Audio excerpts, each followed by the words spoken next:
En el amanecer del siglo XII, Europa se encontraba en un periodo de profunda transformación.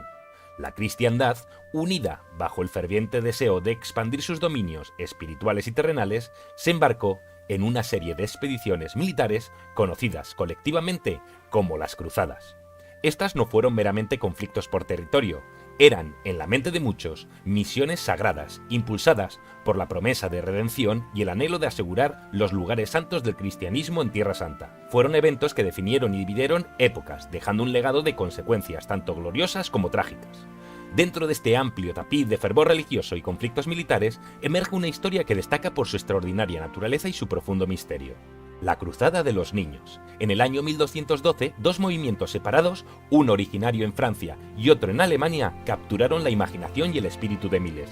No fueron liderados por reyes o nobles, sino por niños, adolescentes y campesinos, quienes creían poseer la clave para recuperar Jerusalén, no a través de la fuerza de las armas, sino del poder de su fe e inocencia.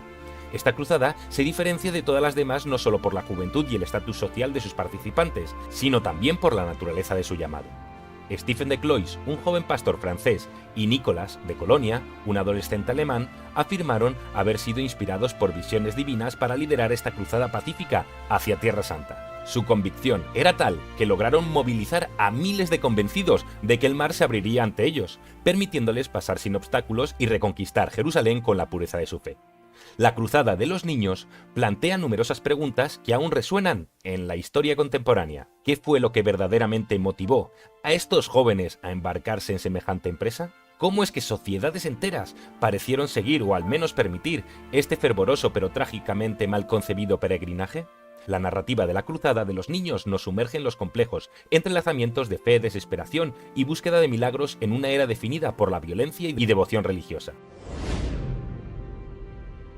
A principios del siglo XIII, Europa estaba sumergida en un periodo de intensa religiosidad y fervor cruzado.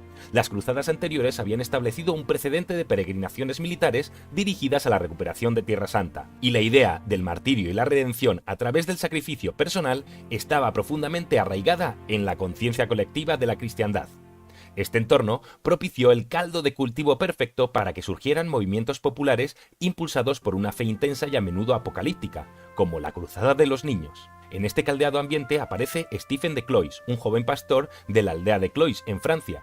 Se cuenta que Stephen, con apenas 12 años, afirmó haber recibido una revelación divina a través de una visión en la que Jesucristo mismo le entregaba una carta para el rey de Francia, instándole a renovar la cruzada contra los musulmanes en Tierra Santa. Armado con nada más que su convicción y esta supuesta carta celestial, Stephen logró una audiencia con el rey Felipe II, aunque el monarca desestimó sus peticiones. Sin desanimarse, Stephen comenzó a predicar la necesidad de una cruzada infantil, argumentando que la pureza y la inocencia de los niños podría triunfar donde los ejércitos adultos habían fracasado. De manera casi paralela en Alemania, Nicolás de Colonia, otro joven de carácter carismático y persuasivo, comenzó a reunir seguidores con una narrativa similar. Nicolás promovió la idea de que los niños estaban destinados a lograr la reconquista pacífica de Jerusalén debido a su inocencia, aunque los detalles sobre su vida son más escasos. Se sabe que Nicolás logró inspirar a miles de personas, incluido a adultos, a unirse a su causa, llevándolos en un largo y arduo viaje a través de los Alpes, hacia Italia, con la esperanza de cruzar hacia Tierra Santa. El liderazgo de Stephen y Nicolás resalta varios aspectos cruciales de la época: la profunda credibilidad otorgada a las visiones religiosas, la capacidad de movilización popular a través de la fe y la desesperación de las clases más bajas para quienes la promesa de redención y cambio a través de una cruzada ofrecía una salida a sus difíciles condiciones de vida. Ambos líderes, con sus proclamas de milagros inminentes y victorias divinamente aseguradas, lograron algo extraordinario: movilizar a miles de personas en un acto de fe masivo, trascendiendo las estructuras de poder eclesiástico y secular tradicionales. Los orígenes y el liderazgo de la Cruzada de los Niños revelan la complejidad de la sociedad medieval, donde la fe podría servir tanto como consuelo ante la adversidad como catalizador de acciones masivas y, en muchos casos, trágicamente mal concebidas. Stephen y Nicolás, a pesar de su juventud, encarnaron la esperanza y los sueños de una generación dispuesta a ponerlo todo en juego por sus creencias. Pasemos al viaje. La Cruzada de los Niños comenzó en la primavera de 1212, un periodo en el que la Europa medieval vibraba con la historia de valientes cruzados y tierras lejanas llenas de promesas. Dos movimientos paralelos, impulsados por una fe inquebrantable y visiones divinas. Emergieron de forma casi simultánea pero independientemente, en Francia y Alemania. Stephen y Nicholas, los líderes, apenas adolescentes, se convirtieron en los símbolos vivientes de una cruzada que se distinguiría por su pureza y devoción, más que por una fuerza militar. Desde la aldea de Cloyes, Stephen de Cloyes afirmó haber recibido un mensaje de Dios a través de una visión, encomendándole la misión de llevar una cruzada de niños a Jerusalén. Con una simple cruz de tela fijada a su vestimenta, reunió a un contingente de jóvenes, cuya fe y entusiasmo atrajeron a miles más a medida que cruzaban el país. A través de caminos polvorientos y valles verdes, este ejército de la fe avanzaba sobreviviendo gracias a la caridad de los pueblos que encontraba en su camino. Sin embargo, la travesía estuvo marcada por las dificultades, el hambre, enfermedades, explotación por parte de aquellos que veían en estos niños una oportunidad de enriquecimiento, etc. Paralelamente, en Alemania, Nicolás de Colonia inició su propia marcha, con una retórica similar y una convicción igualmente firme. Condujo a sus seguidores a través de los Alpes, enfrentándose a desafíos que ponían a prueba incluso a los viajeros más experimentados. Las crónicas hablan de paisajes inhóspitos y de la crudeza del viaje, que mermó las filas de los cruzados con una brutalidad que contrastaba con la inocencia de su causa. A diferencia de sus contrapartes francesas, el grupo de Nicolás alcanzó Italia, donde las promesas de un paso milagroso hacia Tierra Santa comenzaron a desmoronarse ante la realidad.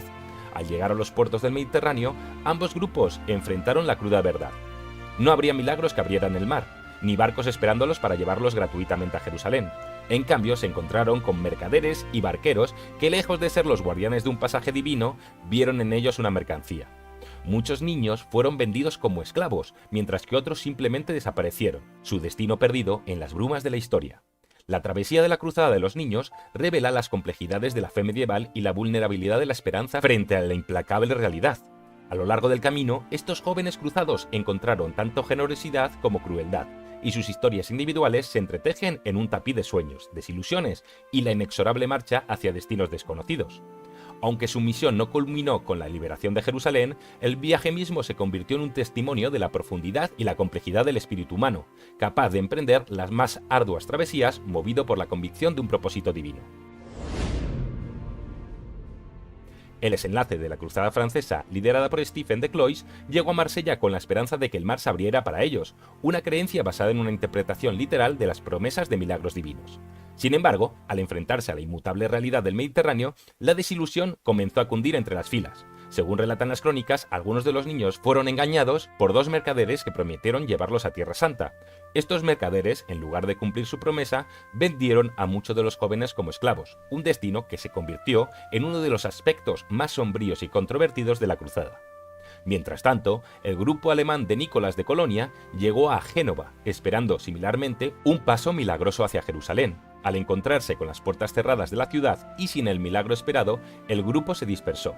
Algunos intentaron regresar a casa, otros asentaron en Génova y algunos continuaron hacia otros destinos en vanos intentos de alcanzar Tierra Santa por medios alternativos.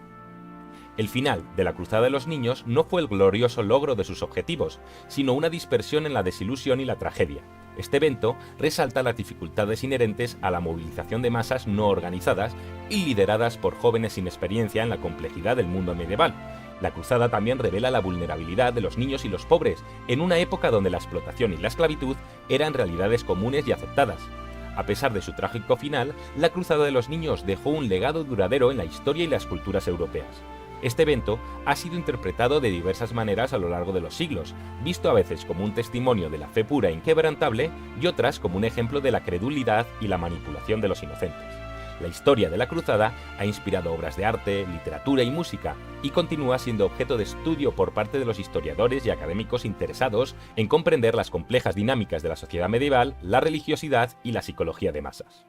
El desenlace de la Cruzada de los Niños es un poderoso recordatorio de cómo la esperanza y la fe, cuando no están guiadas por la prudencia y la realidad, pueden conducir a consecuencias devastadoras. Este evento histórico nos invita a reflexionar sobre la naturaleza de la fe, la vulnerabilidad de los más inocentes y la responsabilidad de las sociedades para proteger y guiar a sus miembros más jóvenes y desfavorecidos. La Cruzada de los Niños, con su mezcla de idealismo y tragedia, permanece como un capítulo conmovedor y complejo de la larga historia de las cruzadas y de la experiencia humana en su conjunto. En el contexto inmediato y los años que siguieron, la Cruzada de los Niños generó una mezcla de asombro, desdén y reflexión entre los contemporáneos. Las autoridades eclesiásticas y seculares, enfrentadas al desenlace de la Cruzada, tuvieron que lidiar con las preguntas sobre su propia responsabilidad y la de la sociedad en permitir que un evento tan trágico se desarrollara. La desaparición o esclavización de muchos de los participantes suscitó debates sobre la protección de los vulnerables y la legitimidad de tales empresas basadas en visiones religiosas populares. A lo largo de los siglos, los historiadores y académicos han interpretado la Cruzada de los Niños bajo varias luces, viéndola como un reflejo de la religiosidad popular medieval y la vulnerabilidad social y económica, y el poder de la movilización colectiva guiada por ideales. Algunos estudiosos enfatizan la importancia de entender la cruzada dentro del contexto más amplio de las cruzadas en general y la sociedad medieval, destacando el papel de la fe y la desesperación en la movilización de los grupos marginados. Otros ven este evento como un testimonio de la manipulación de la fe y la inocencia por líderes carismáticos o como una muestra de la capacidad de autodeterminación y agencia incluso entre los jóvenes. Y hasta aquí el vídeo de hoy. Espero que te haya gustado tanto como a mí. Ya sabes que puedes suscribirte al canal y activar la campanita, que nos ayuda mucho a continuar. Dale like y suscríbete.